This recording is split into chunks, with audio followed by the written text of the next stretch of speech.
A1 Telugu first news TV వార్తలకు స్వాగతం. ముందుగా వార్తల్లోని ముఖ్యాంశాలు. అసెంబ్లీలో కేసీఆర్ కి షేక్ హ్యాండ్ ఇచ్చి హుందాతనం చూపిన సీఎం, సభా సంప్రదాయాలకు తగ్గట్టు వ్యవహరించిన రేవంత్ రెడ్డి, సీఎం గౌరవానికి స్పందించిన కేసీఆర్ తీరుపై ప్రశంసలు, అహంకారం చూపిన కేటీఆర్ తీరుపై మెట్టు సాయి కుమార్ విమర్శ. తెలంగాణ ఉద్యమకారులకు తెలంగాణ జాగృతి మద్దతు, ఉద్యమ కళాకారులకు ఉద్యోగాలు ఇవ్వడంలో ప్రభుత్వం విఫలమైందని విమర్శ, హామీలిచ్చి అమలు చేయని కాంగ్రెస్ ప్రభుత్వంపై విమర్శ, కళాకారుల హక్కుల కోసం నిరంతర పోరాటం చేస్తామన్న కవిత. పవన్ కళ్యాణ్ పై అసభ్య పోస్టులు పెట్టిన వ్యక్తి అరెస్ట్ డిమాండ్. తాడేపల్లి పోలీస్ స్టేషన్లో జనసేన ఫిర్యాదు, సోషల్ మీడియాలో వ్యక్తిగత దూషణను సహించమన్న హెచ్చరిక, తప్పుడు ప్రచారం శాంతి భద్రతలకు ముప్పన్న జనసేన.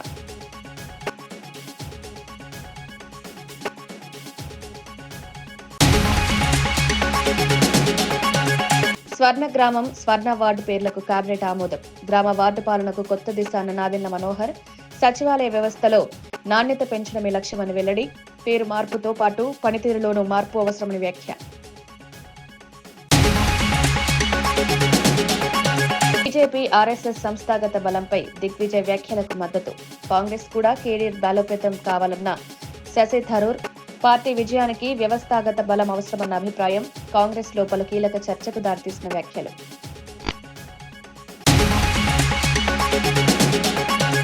సంక్షేమం, అభివృద్ధి భవిష్యత్తు లక్ష్యంగా కూటమి ప్రభుత్వం పాలన సాగిస్తున్నట్లు మంత్రి నాదెండ్ల మనోహర్ తెలిపారు. గ్రామ, వార్డు, సచివాలయాల పేర్లను స్వర్ణ గ్రామం, స్వర్ణ వార్డులుగా మార్చేందుకు కేబినెట్ ఆమోదం లభించిందని వెల్లడించారు. ఈ నిర్ణయం ద్వారా పాలన ప్రజలకు మరింత చేరువవుతుందని మంత్రి అభిప్రాయపడ్డారు. గ్రామ స్థాయి నుంచి పట్టణ స్థాయి వరకు సేవల పంపిణీలో నాణ్యత పెంచడమే లక్ష్యమన్నారు. సచివాలయ వ్యవస్థను మరింత సమర్థంగా తీర్చిదిద్దుతూ సంక్షేమ పథకాలు అర్హులైన ప్రతి ఒక్కరికి చేరేలా చర్యలు తీసుకుంటున్నామని తెలిపారు. పేర్ల మార్పు కేవలం అభిప్రాయమే కాకుండా పనితీరులోనూ మార్పు రావాలన్నదే ప్రభుత్వ ఉద్దేశమన్నారు. ప్రజల భాగస్వామ్యంతో పాలనను బలోపేతం చేయడమే ఈ సంస్కరణ లక్ష్యమని స్పష్టం చేశారు.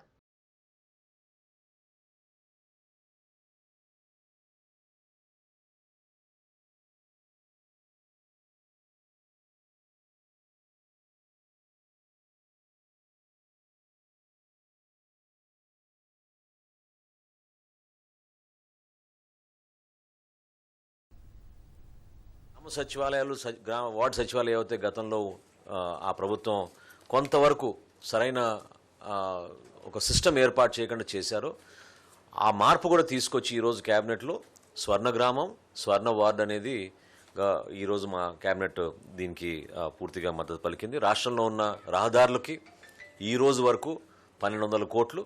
అదేవిధంగా కొత్తగా రేవంత్ రెడ్డి అసెంబ్లీలో ప్రతిపక్ష నేత కేసీఆర్ కు మర్యాదపూర్వకంగా షేక్ హ్యాండ్ ఇవ్వడం ద్వారా తన రాజకీయ హోదాతనాన్ని నిరూపించుకున్నారని ఫిషరీస్ కార్పొరేషన్ చైర్మన్ మెట్టు సాయి కుమార్ ప్రశంసించారు. సీఎం స్వయంగా ముందుకు వెళ్లి గౌరవం ఇవ్వగా కేసీఆర్ కూడా నిలబడి ప్రతిస్పందించడం సభా సాంప్రదాయాలకు తగిందేనని పేర్కొన్నారు. అయితే అదే సమయంలో కేటీఆర్, పాడి కౌశిక్ రెడ్డి కూర్చునే ఉండడం అహంకారాన్ని చాటిందని విమర్శించారు. ప్రజాస్వామ్యంలో హుందాతనం, పరస్పర గౌరవం ఎంతో ముఖ్యమని, సీఎం ప్రవర్తన అందరికీ ఆదర్శంగా నడిచిందన్నారు. అసెంబ్లీ అనేది వ్యక్తిగత అహంకారానికి వేదిక కాకూడదని, ప్రజా సమస్యలపై సానుకూల చర్చ జరగాల్సిన స్థలమని మెట్టు సాయి కుమార్ వ్యాఖ్యానించారు.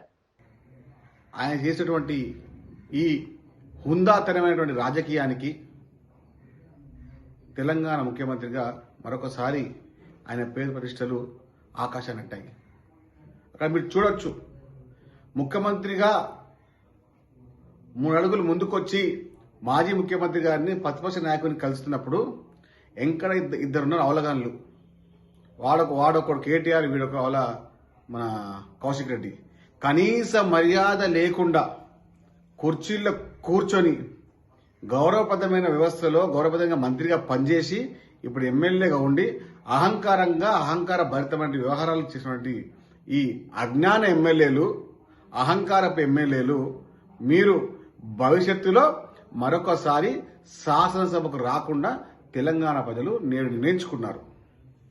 కేటీఆర్ని కానీ కౌశిక్ రెడ్డి కానీ మరొకసారి శాసనసభలో వచ్చే అసెంబ్లీ ఎన్నికల్లో శాసనసభలో రానివ్వకుండా వారు చేసినటువంటి ఈ చిల్లర పనికి కూడా తెలంగాణ ప్రజలు చీచి అంటున్నారు. కాబట్టి అలాంటి అజ్ఞానపు శాసనసభ్యులు కల్వకుంట్ల తారక రామారావు, పాడి కౌశిక్ రెడ్డి మిమ్మల్ని మీ అహంకారాన్ని తెలంగాణ ప్రజలు చూశారు, గమనించారు.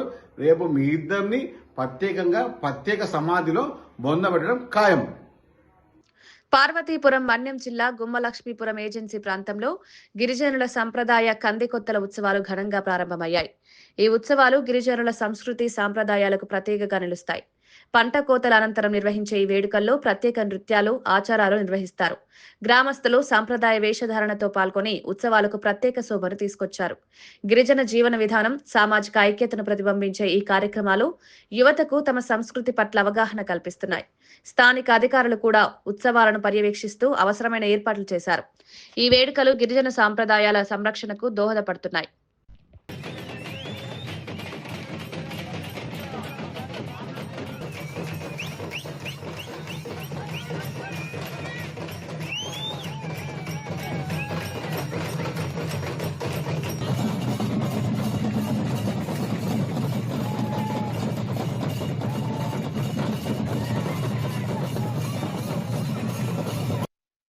ఆదివాసీలు అతి ఘనంగా కంది కొత్తల పండగని నిర్వహిస్తున్నారు. ఈ సంబరాలు ప్రతి సంవత్సరం కూడా డిసెంబర్ ఆఖరి వారంలో నిర్వహిస్తారు. ఈ ఆదివాసీలు తమ సంప్రదాయంగా తరతరాల నుంచి కూడా ఈ జాతరని జరుపుకుంటూ ఉంటారు. వీరు కంది పంట పూర్తి స్థాయిలో దిగుబడి వచ్చి కోసినటువంటి సందర్భంగా, వరి దిగుబడి వచ్చి ఇంటికి ధాన్యం అందిన సందర్భంగా అందరూ సంక్రాంతి సందర్భంగా చేసుకునేటువంటి ఇక్కడ మన్యం జిల్లాలో ఈ వాతావరణంలో డిసెంబర్కే కోతలన్నీ కూడా పూర్తయి చేతికొస్తాయి. ఈ కంది కొత్తల పండుగ జరుపుకునే వరకు కూడా అందులో ఉన్నటువంటి ఏ గింజను కూడా తినకుండా దాన్ని ఒక ఆచారంగా తీసుకురావడం జరిగింది. వాళ్ళ సంప్రదాయాల్ని, తమ వస్తువులు, తమకు ఉపయోగపడేటువంటి ప్రతి వస్తువు కూడా ధన్యవాదాలు తెలియజేసే విధంగా అడవి తల్లి కంది పంటని ఇచ్చిన సందర్భంగా దానికి మన కృతజ్ఞతగా మనం ఉండాలనేటువంటి ఉద్దేశంతో ఈ జాతర అనేటువంటిది జరుపుకుంటూ ఉంటారు. స్థానిక సంస్థల ఎన్నికలు సమీపిస్తున్న వేళ మహారాష్ట్ర రాజకీయాల్లో కీలక పరిణామాలు చోటు చేసుకుంటున్నాయి. శివసేన అధినేత ఉద్దవ్ ఠాక్రే, మహారాష్ట్ర నవనిర్మాణ సేన చీఫ్ రాజ్ ఠాక్రే సోదరులు 20 ఏళ్ల తర్వాత కలవడం రాజకీయంగా ప్రాధాన్యం సంతరించుకుంది. తాజాగా పవార్ కుటుంబం కూడా అదే బాటలో నడవడం మహారాష్ట్ర రాజకీయ సమీకరణాలను మార్చే సూచనలుగా కనిపిస్తున్నాయి. విభేదాలను పక్కన పెట్టి ఏకతాటిపైకి రావడం రాబోయే ఎన్నికలపై ప్రభావం చూపుతుందని విశ్లేషకులు భావిస్తున్నారు. ప్రతిపక్ష శక్తులను బలోపేతం చేయడమే ఈ కలయికల లక్ష్యమని అంచనా వేస్తున్నారు. రాష్ట్ర రాజకీయాల్లో కొత్త సమీకరణాలకు ఇది నాంది కావచ్చని చర్చ జరుగుతోంది.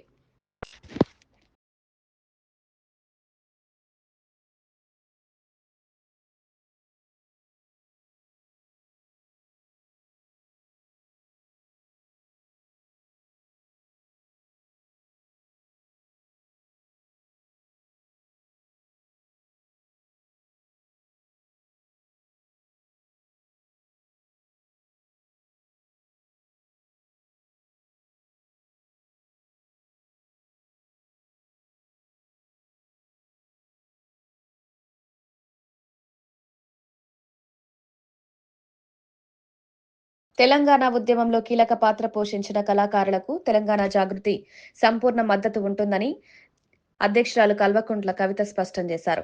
కళాకారులకు ఉద్యోగాలు కల్పిస్తామని కాంగ్రెస్ ప్రభుత్వం ఇచ్చిన హామీని ఇప్పటి వరకు అమలు చేయలేదని విమర్శించారు. ఉపన్యాసాలు, హామీలకే పరిమితమవుతున్న ప్రభుత్వం వాస్తవంగా ఉద్యోగాలివ్వడంలో విఫలమైందని ఆరోపించారు. ఇందిరా పార్క్ వద్ద కళాకారులు పెద్ద ఎత్తున ధర్నా నిర్వహిస్తుండగా ఆ ఉద్యమానికి తెలంగాణ జాగృతి సంఘీభావంగా పాల్గొంటుందని తెలిపారు. తెలంగాణ సంస్కృతి, ఉద్యమ ఆత్మను నిలబెట్టిన కళాకారులను నిర్లక్ష్యం చేయడం తగదన్నారు. వారి హక్కుల సాధన కోసం నిరంతరం పోరాడతామని కవిత భరోసా ఇచ్చారు. మేము అండగా ఉంటాం. కళాకారులకు ఉద్యోగం ఇస్తాం అనేటటువంటి మాట కాంగ్రెస్ పెద్దలు పదే పదే చెప్పడం జరిగింది. చెప్పి 2 సంవత్సరాలుగా అపాయింట్మెంట్ ఇవ్వకుండా ఇబ్బంది పెట్టడం, కళాకారులు అనేటటువంటి కనీస గౌరవం లేకుండా మరి ఎప్పటికప్పుడు ఊకదంపుడు ఉపన్యాసాలు తప్పితే ఉద్యోగాలు ఇవ్వనటువంటి సందర్భాన్ని గమనిస్తున్నాం. కాబట్టి ఇందిరా పార్క్ దగ్గర పెద్ద ఎత్తున మన కళాకారులందరూ కూడా ధర్నా చేయబోతా ఉన్నారు. ఆ ధర్నాలో కూడా జాగృతి పాల్గొంటుంది. ఈ ప్రభుత్వానికి కనువిప్పు కలిగే విధంగా ఆ ధర్నా ఉండే విధంగా కళాకారులము, జాగృతి అందరం కూడా ప్రయత్నం చేద్దాం. ప్రభుత్వాన్ని మేల్కొల్పుదాం, ఉద్యోగాలు సాధి. Thank you. జై తెలంగాణ.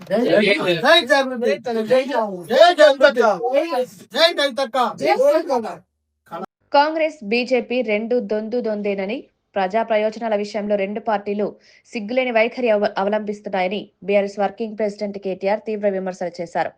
కాంగ్రెస్ ప్రభుత్వం 6 గ్యారంటీలు అమలు చేయకపోయినా బీజేపీ నేతలు ప్రశ్నించరన్నారు.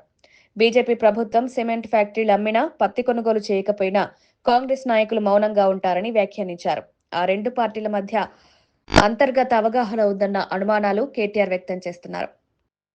ప్రజల సమస్యలను పక్కన పెట్టి రాజకీయ లాభాలకే ప్రాధాన్యమిస్తున్నారని విమర్శించారు. నిజమైన ప్రతిపక్ష పాత్రను బీఆర్ఎస్ మాత్రమే పోషిస్తుందని ఆయన స్పష్టం చేశారు.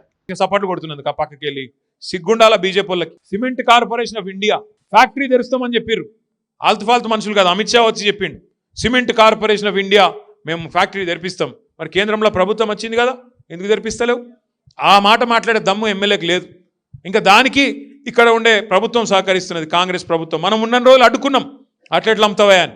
ఇవాళ అడ్డికి పావుషేరు ముఖ్యమంత్రి గారి కుటుంబ సభ్యులే ఆ ఫ్యాక్టరీ కొట్టేసే ప్రయత్నం చేస్తున్నారు. ముఖ్యమంత్రి గారు బాగున్నాడు, ఒక ఆయన బావ వరుసకున్న మనిషి, ఆయన కొట్టేసే ప్రయత్నం చేస్తున్నాడు. నేను మీకు వివరాలు చెప్తా. తప్పకుండా అడ్డుకోవాల్సిన బాధ్యత మన మీద ఉన్నది. కాంగ్రెస్ బీజేపీ ఇలా రెండు సిగ్గులేని పార్టీలే, దొందే. మీరు ఆలోచన చేయండి. ఇవాళ సిసిఐ అమ్ముతుంటే పట్టించుకోరు. కాటన్ కార్పొరేషన్ వాడు పత్తి కొనకపోతే కాంగ్రెస్ వాళ్ళు నిలదీయరు. మళ్ళీ మనమే రోడెక్కాల, మళ్ళీ మీ నేరేడు కొండగాడ ఆడ మన మొత్తం రాస్తారోకో చేసి రహదారి దిగ్బంధం చేసి బోతులనే ఆగమాగం చేస్తే తప్ప సిగ్గు రాలేదు వాళ్ళకు. అట్లాగే ఇవాళ ఒక్క హామీ కాంగ్రెస్ వాడు అమలు చేయకపోయినా, 6 గ్యారంటీలను అటకెక్కించినా ఒక్క బీజేపీ మాట్లాడాడు. ఒక్కడు గట్టిగా అడగాడు. ఎందుకు? ఇద్దరు ఒకటే అదలు బదలు. ఏమనుకుంటాను వాళ్ళిద్దరు? ఫస్ట్ బీఆర్ఎస్ లేకుండా చేయాలి, రాష్ట్రంలో కేసీఆర్ లేకుండా చేయాలి. అప్పుడు మన ఇద్దరం ఆడుకోవాలి. నువ్వు కాకపోతే నేను కాకపోతే నువ్వు. బీఆర్ఎస్ ఉండొద్దు, ఇది వాళ్ళ కోరిక. కానీ ప్రజల కోరిక వేరే ఉన్నది. మళ్ళా కేసీఆర్ రావాలి, 2028లో ఖచ్చితంగా రాష్ట్రానికి ముఖ్యమంత్రి కావాలనే కోరిక ఇలా ప్రజల్లో బలంగా ఉన్నది. తప్పకుండా నేనైతే నమ్ముతున్నా, పైన దేవుడు ఉన్నాడు, కింద ప్రజలు ఉన్నారు. మీరు అనుకుంటే, దైవ బలం ఉంటే తప్పకుండా కేసీఆర్ గారు తిరిగి రాష్ట్రానికి ముఖ్యమంత్రిగా బాధ్యతలు చేపడతారు. ఉమ్మడి పాలమూరు, నల్గొండ, ఖమ్మం జిల్లాలకు అన్యాయం జరుగుతోందంటూ బీఆర్ఎస్ నాయకులు గోబెల్స్ ప్రచారం చేస్తున్నారని నీటిపారుదల శాఖ మంత్రి ఉత్తమ్ కుమార్ రెడ్డి మండిపడ్డారు. వాస్తవాలకు భిన్నంగా ప్రజలను తప్పుదారి పట్టించడమే బీఆర్ఎస్ లక్ష్యమని విమర్శించారు. సాగునీటి ప్రాజెక్టులు, నీటి కేటాయింపుల విషయంలో ప్రభుత్వం స్పష్టమైన విధానంతో ముందుకు వెళ్తోందన్నారు. ప్రాంతీయ అసమానతలు తొలగించడమే ప్రభుత్వ ఉద్దేశమన్నారు. అభివృద్ధి పనులను దాచిపెట్టి రాజకీయ ఆరోపణలు చేయడం సరికాదన్నారు. ప్రజలు నిజాలను ఆగ్రహించి ఇలాంటి ప్రచారాలకు మోసపోరని ఉత్తమ్ కుమార్ ధీమా వ్యక్తం చేశారు. ఇచ్చిన దానికి అనుగుణంగానే ముందుకు పోతున్నాము. డబ్ల్యూసీ నుంచి మినిస్ట్రీ ఆఫ్ జల్ శక్తి నుంచి రిప్లై వచ్చిందంటే, గోదావరి డైవర్షన్ 45 టీఎంసీ ఇది సబ్జుడిస్ అనే పదం వాడిండ్రు. వీళ్ళు సుప్రీంకోర్టు పోయి 7 టీఎంసీలుగా ఒప్పుకొని వచ్చిండ్రు. మేమేమంటున్నాం? As it is Palamuru Rangareddy project 90 టీఎంసీతో కట్టాల్సిందే, కడతాము. ఈ టర్మ్ లో 90 టీఎంసీతో పూర్తి చేస్తాము. మీరు 10 ఏళ్లలో పూర్తి చేయలేదు, 12 లక్షల ఎకరాలు నీళ్లు ఇస్తాము. మీరు పదే అబద్దాలు చెప్పి జనాన్ని మిస్గైడ్ చేసే ప్రయత్నం చేయకండి. ఒక ఫాల్స్ నెరేటివ్ తీసుకోకపోకండి. సిడబ్ల్యూసీ గాని మినిస్ట్రీ ఆఫ్ జల్ శక్తి గాని ఏమన్నారంటే, ఇది మా పరిధిలో లేని విషయం, ఇది Krishna water dispute tribunal, Brijesh tribunal decide చేయాలి. ప్రియ మిత్రుడు హరీష్ రావు చూపెడుతుంటారు ఇట్లా అని. ఇదే ఆ లెటర్. ఆ లెటర్ లో ఏం రాసినంటే, పాలమూరు రంగారెడ్డి ప్రాజెక్టు మేము సిడబ్ల్యూసీ క్లియరెన్స్ కి 90 టీఎంసీకే రాసినాము. ఆ 90 టీఎంసీలో 45 టీఎంసీ ఏమో మైనర్ ఇరిగేషన్, 45 టీఎంసీ ఏమో గోదావరి వాటర్. కానీ మీరు ఆ 45 టీఎంసీ కేడబ్ల్యూటీ అంటున్నారు. మా సేవింగ్ ఇన్ మైనర్ ఇరిగేషన్ ఇది మీరు క్లియర్ చేయండి అని అడుగుతున్నాం. We're not saying we're reducing the project 90 to 45 TMC. మేము నేరు జిల్లాకి మేలు చేసినట్టు, మేము నష్టం చేసినట్టు. Palamuru Rangareddy project will be completed with 90 TMC. మరి ప్రస్తుతానికి ఫేజ్ 1 గా ఇనిషియల్ గా మీరు 45 టీఎంసీ ఇమీడియట్ క్లియర్ చేయండి అన్నాం. అసెంబ్లీ హాజరు కాకపోతే సాంకేతికంగా అనర్హత వేటు పడుతుందనే భయంతోనే కేసీఆర్ మొక్కుబడిగా సభకు హాజరయ్యారని కాంగ్రెస్ పార్టీ విమర్శించింది. ప్రజా సమస్యలపై చర్చించాలనే ఉద్దేశంతో కాకుండా కేవలం హాజరు నమోదు చేసుకోవడానికే వచ్చారని ఆరోపించింది. ప్రతిపక్ష నేతగా కేసీఆర్ బాధ్యతాయుతంగా వ్యవహరించాల్సిందని కాంగ్రెస్ నేతలన్నారు. అసెంబ్లీ అనేది ప్రజా సమస్యల పరిష్కారానికి వేదిక కావాలని, రాజకీయ నాటకాలకు కాదని వ్యాఖ్యానించారు. సభకు వచ్చి మాట్లాడకుండా వెళ్లిపోవడం ప్రజాస్వామ్యాన్ని అవమానించడమేనని విమర్శించారు. ప్రజలు ప్రతిపక్షం నుంచి నిర్మాణాత్మక పాత్రను ఆశిస్తున్నారని కాంగ్రెస్ స్పష్టం చేసింది. సంతాపం ప్రకటించేంత వరకు కూడా ఒక 2 నిమిషాలు మౌనం పాటించకుండా వెళ్లిపోయిందంటే తెలంగాణ ప్రజలపైన గాని తెలంగాణ ప్రజా సమస్యలపైన గాని ఏ విధమైనటువంటి ఏమో ఉందో ఈ ఒక్క ఘటన చాలు చూస్తే అని చెప్పనమాట. నువ్వు వాళ్ళు హడావుడి చేసిన దానికి కూడా ఒక ప్రశ్న మీద అడుగుతున్నారు. వస్తున్నాడు వచ్చేస్తున్నాడు అంటే వచ్చారు, కూర్చున్నారు, సంతకం పెట్టారు, వెళ్లారు. అసెంబ్లీకి రాకుండా ఉంటే అనర్హత వేటు పడుతుందని చెప్పని వచ్చి సంతకం పెట్టిపోవడమే తప్ప కృష్ణా జలాలకు సంబంధించి ఏం చర్చ జరపాలని చెప్పని ఆలోచన కూడా వారికి ఉందో లేనటువంటిది. కేసీఆర్ వైఖరి మరోసారి ప్రజలు స్వయంగా చూసిండ్రు. భారతదేశ శస్త్రచికిత్స పితామహుడిగా గుర్తింపు పొందిన ప్రొఫెసర్ విజయ్ సేన్ జన్మదినాన్ని పురస్కరించుకుని విశాఖలోని లోటస్ ఆసుపత్రిలో నేషనల్ పీడియాట్రిక్ సర్జరీ డేని ఘనంగా నిర్వహించారు. ఈ సందర్భంగా చిన్నపిల్లల శస్త్రచికిత్స రంగంలో జరిగిన పురోగతి, ఆధునిక వైద్య సాంకేతికతలపై వైద్యులు అవగాహన కల్పించారు.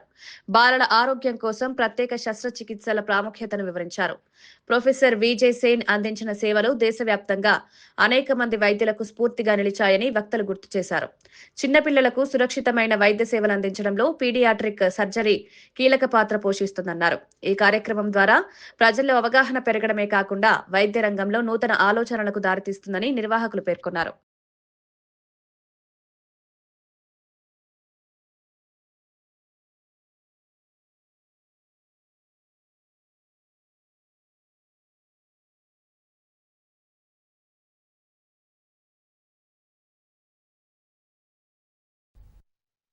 పీడియాట్రిక్ సర్జరీ డే అనేది ఒక స్పెషల్ బ్రాంచ్.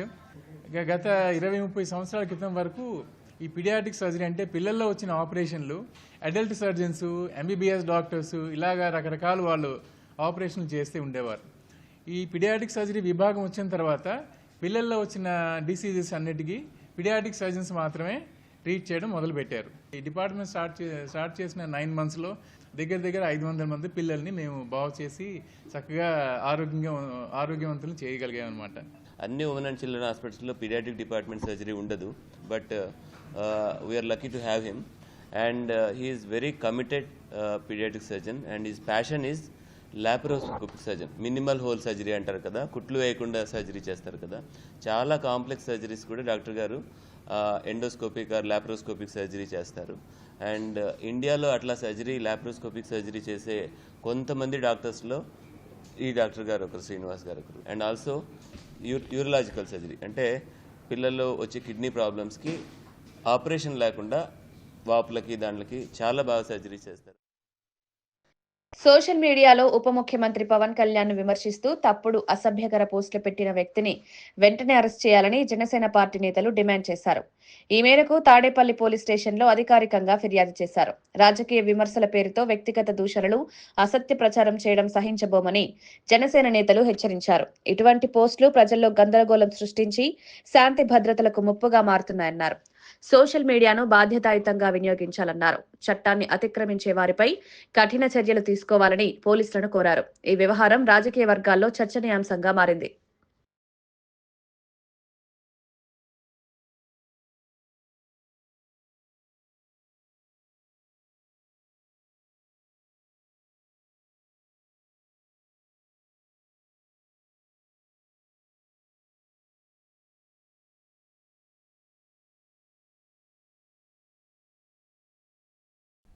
పవన్ కళ్యాణ్ గారు ఇప్పటంలో ఏదైతే ఆయన హామీ ఇచ్చారో ఆ హామీ ఇచ్చిన పెద్దామ కోసం వచ్చి ఆమెకి ఇచ్చిన మాట నిలబెట్టుకొని ఆమె కుటుంబానికి అండగా నిలబడిన మా పవన్ కళ్యాణ్ గారిని వైసీపీ పేటీఎం బ్యాచ్ ఏదైతే సోషల్ మీడియాలో ఆయన మీద ఆడవారని కూడా చూడకుండా, అది వృద్ధురాలని కూడా చూడకుండా ఆ పెద్దామను కూడా అసభ్యంగా కళ్యాణ్ గారి మీద తప్పుడు ప్రచారాలు చేస్తున్నారు. దాని మీద మా జనసేన పార్టీ మా తాడేపల్లి పోలీస్ స్టేషన్ లో ఈ రోజు తన మీద చర్యలు తీసుకోవాలని చెప్పి ఈ సిఐ గారికి కంప్లైంట్ ఇవ్వడం జరిగింది. ఎవరైతే ఈ తప్పుడు ప్రచారం చేస్తున్నారో వారిని వెంటనే శిక్షించాలని చెప్పి, ఏదైతే తప్పుడు ప్రచారం చేస్తున్నారో వైసీపీ ప్రతి ఒక్కరికి కూడా చెంపపెట్టులాగా చేయాలని చెప్పి ఈ సందర్భంగా కోరుకుంటూ, ఇలాంటి వారికి మరొక్కసారి ఏదైనా ఇలా చేస్తే ఏదైనా సరే జన సైనికులు ఇప్పుడు మా నాయకుడిని దీంతో సానుకూలంగా నిమ్మలంగా ఉంటున్నారు. మా పవన్ కళ్యాణ్ గారు గనక ఒక్కసారి గనక ఆయన పర్మిషన్తో చేస్తే వైసీపీ ఏదైతే ఈ పేటీఎం వాళ్ళు ఉన్నారో మొత్తం పారిపోయేలాగా చేస్తారని చెప్పి ఈ సందర్భంగా తెలియజేస్తారు.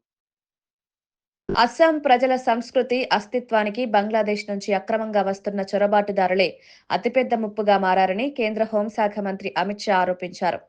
ఈ చొరబాటుదారులను కాంగ్రెస్ పార్టీ తమ ఓటు బ్యాంకుగా పరిగణిస్తూ రాజకీయ లబ్ధి పొందుతున్నారని విమర్శించారు. అస్సాంలో జనాభా సమతుల్యత మారిపోతోందని, స్థానికులకు నష్టం జరుగుతోందని అన్నారు. ఎన్డీఏ ప్రభుత్వం అధికారంలోకి వచ్చిన తర్వాత అక్రమ చొరబాట్లను నియంత్రించేందుకు కఠిన చర్యలు తీసుకుంటున్నామని తెలిపారు. దేశ భద్రత, సాంస్కృతిక పరిరక్షణ విషయంలో రాజీ పడేది లేదని స్పష్టం చేశారు. కాంగ్రెస్ పాలనలో ఈ సమస్యను పట్టించుకోకపోవడం వల్లే పరిస్థితి ఈ స్థాయికి చేరిందని అమిత్ షా వ్యాఖ్యానించారు.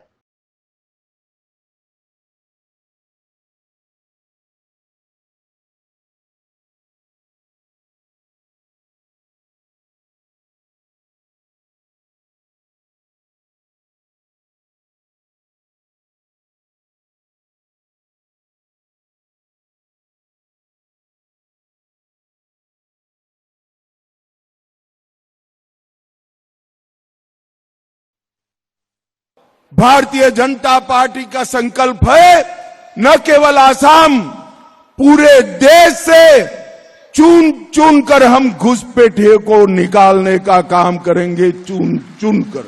श्रीमद शंकर देव के स्मृति स्थान पर ये बांग्लादेशी घुसपैठिए थे, वो बरोबर था क्या? मैं बहुत मनपूर्वक बधाई देना चाहता हूं, इन्होंने इन पवित्र स्थान से घुसपैठियों को निकालकर फिर से नामघर की स्थापना करने का काम किया है। बीघा से ज्यादा भूमि घुसपैठियों से मुक्त कराई गई है। ये कांग्रेस सरकार इतने साल रही, उन्होंने आसाम आंदोलन के शहीदों के लिए कुछ नहीं किया।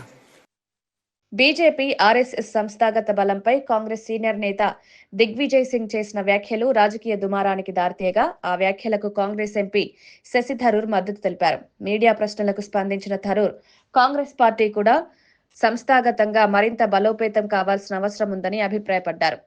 రాజకీయ పార్టీల విజయానికి క్యాడర్ శక్తి, నిర్మాణాత్మక వ్యవస్థ కీలకమన్నారు. ఆర్ఎస్ఎస్, బీజేపీలు ఈ విషయంలో బలంగా ఉన్నాయన్న వాస్తవాన్ని గుర్తించి కాంగ్రెస్ కూడా తన వ్యవస్థను పునరుద్ధరించుకోవాలని సూచించారు. ఈ వ్యాఖ్యలు పార్టీ లోపల చర్చకు దారితీస్తున్నాయి. రాబోయే ఎన్నికల దృష్ట్యా సంస్థాగత బలోపేతంపై కాంగ్రెస్ దృష్టి పెట్టాల్సిన అవసరం ఉందని రాజకీయ విశ్లేషకులు అభిప్రాయపడుతున్నారు.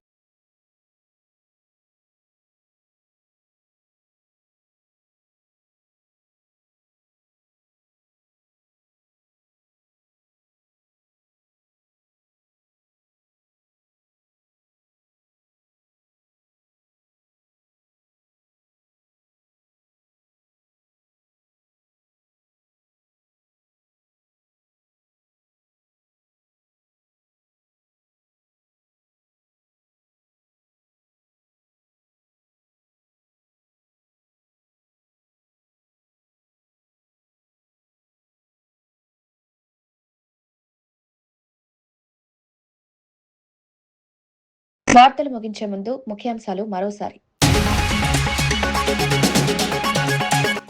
అసెంబ్లీలో కేసీఆర్ కి షేక్ హ్యాండ్ ఇచ్చి హుందాతనం చూపిన సీఎం, సభా సంప్రదాయాలకు తగ్గట్టు వ్యవహరించిన రేవంత్ రెడ్డి, సీఎం గౌరవానికి స్పందించిన కేసీఆర్, తీరుపై ప్రశంసలు, అహంకారం చూపిన కేటీఆర్ తీరుపై మెట్టు సాయి కుమార్ విమర్శ.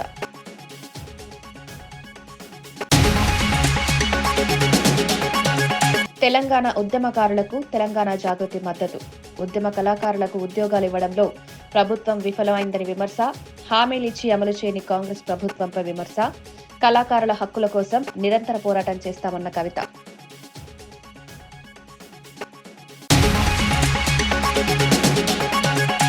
పవన్ కళ్యాణ్ పై అసభ్య పోస్టులు పెట్టిన వ్యక్తి అరెస్ట్ డిమాండ్. తాడేపల్లి పోలీస్ స్టేషన్లో జనసేన ఫిర్యాదు, సోషల్ మీడియాలో వ్యక్తిగత దూషణను సహించమన్న హెచ్చరిక, తప్పుడు ప్రచారం శాంతి భద్రతలకు ముప్పన్న జనసేన.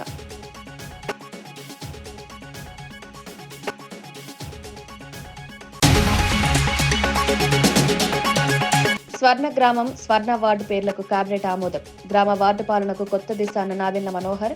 సచివాలయ వ్యవస్థలో నాణ్యత పెంచడమే లక్ష్యమని వెల్లడి. పేరు మార్పుతో పాటు పనితీరులోనూ మార్పు అవసరమని వ్యాఖ్య. బీజేపీ ఆర్ఎస్ఎస్ సంస్థాగత బలంపై దిగ్విజయ్ వ్యాఖ్యలకు మద్దతు. కాంగ్రెస్ కూడా కేడీఆర్ బలోపేతం కావాలన్న శశి థరూర్. పార్టీ విజయానికి వ్యవస్థాగత బలం అవసరమన్న అభిప్రాయం. కాంగ్రెస్ లోపల కీలక చర్చకు దారితీసిన వ్యాఖ్యలు.